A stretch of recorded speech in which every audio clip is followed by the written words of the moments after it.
सूर्य उपासना से जुड़ा प्राचीन परंपरा छठ महापर्व आज पूरे देश में हर्षोल्लास के साथ मनाया जा रहा है। बिहार हो, राजधानी दिल्ली हो या फिर सांस्कृतिक राजधानी बनारस हो, हर्षोल्लास के साथ जो श्रद्धालु हैं वो घाटों पर पहुंच चुके हैं। मन में यही उत्साह है, मन में यही उमंग है कि हमारी सभी मनोकामनाओं को छठी मैया पूर्ण करें। हम आपको बनारस के घाटों की तस्वीर दिखाएंगे। ये देखिए, ये मान घाट की तस्वीर है और आप दूर तक नजर देख पा रहे होंगे कि जो घाट है वो पूरी तरह से भरे हुए हैं।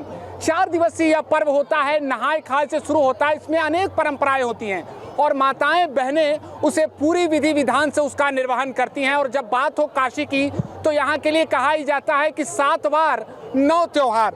चलिए, जो माताएं हैं हम उनसे बात करने का भी प्रयास करेंगे। और देखिए, छठी मैया को चढ़ाए जाने वाला जो पूजन सामग्री है, इसके अलावा भोग है, वो यहाँ पर चढ़ाया गया। और आज का जो दिन है, सूर्यास्त होते जल देने का महात्मा है। इसके बाद कल भगवान भास्कर के सूर्योदय के समय अर्घ दिया जाएगा। चलिए हम बात करते हैं जो श्रद्धालु यहाँ पे मौजूद हैं।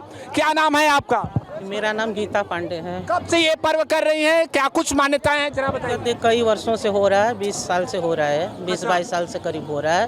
और ये पुत्र उत्पत्ति के लिए किया जाता है और इस सूर्य भगवान की कृपा से पुत्र प्राप्त होता है। जो भी इसको करते हैं उनको पूरा होता है, उनकी मनोकामनाएं पूरी होती है और इनसे चर्म रोग, कुष्ठ रोग आदि सब व्याधि सब ठीक होता है। यानी कि संतान प्राप्ति के साथ साथ हमारे जो और कष्ट हैं उसको दूर करने के लिए भी लोग करते हैं। सारी मनोकामनाएं पूरी होती हैं। हर कष्ट, महाभारत में भी इसका उल्लेख किया गया है। माता कुंती ने भी इसको किया था और जो है कि उनके आशीर्वाद से उन्हें कर्ण की प्राप्ति हुई थी। और इसमें विशेष जो है कि शुद्धता पवित्रता का विशेष ध्यान दिया जाता है। शुद्धता पवित्रता का विशेष ध्यान दिया जाता है। एक और बात कि 4 दिवसीय ये पर्व होता है, नहाय खाय से शुरू होता है और कल भगवान सूर्य को उदय होते अर्घ दिया जाएगा। कुछ गीत ऐसी, क्योंकि आज सारे घाटों पर हम देख रहे हैं कि माताएं गुनगुना रही हैं, तो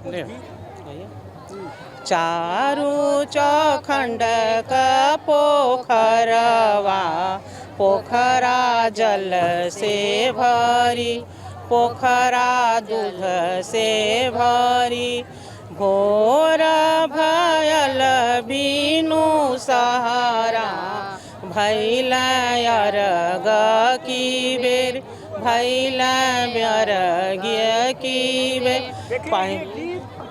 जो है आपको परंपराओं से जोड़े रखता है। दीदी, एक बात बताइए, लंबे समय से आप पर्व रखती हैं, कुछ ऐसी मनोकामनाएं जो आपकी पूर्ण हुई हो, छठी मैया ने पूर्ण किया हो, कुछ यादें ऐसी जो बताइए जरा कि आपने व्रत रखा और पूरा हो गया? हमारे छोटा वाला लड़का छठी मैया के मन्नत से है। हमने अचानक मन्नत माना कि हमको छठी मैया पुत्र दे। ठीक साल भर बाद ही हमको छोटा लड़का हुआ पुत्र हुए प्राप्ति हुए। आप कब से इस परंपरा का निर्वहन कर रही हैं? तकरीबन कितने वर्षों से? इस समय हम 27 साल से। मेरा छोटा लड़का 27 साल का हो गया है। 27 साल तब से हुई है? हाँ, तब से कर। जब तैयारी शुरू होती है, प्रथम दिन नहाय खाए से बड़े पवित्रता का ध्यान दिया जाता है। क्या तैयारी करती हैं आप?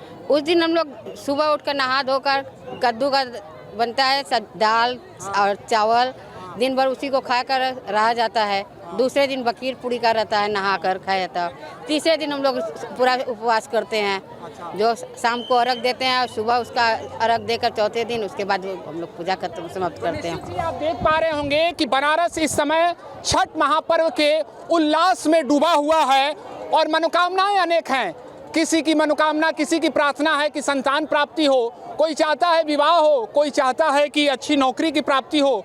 ऐसे में आप सभी को भी छठ महापर्व की ढेरों शुभकामनाएं।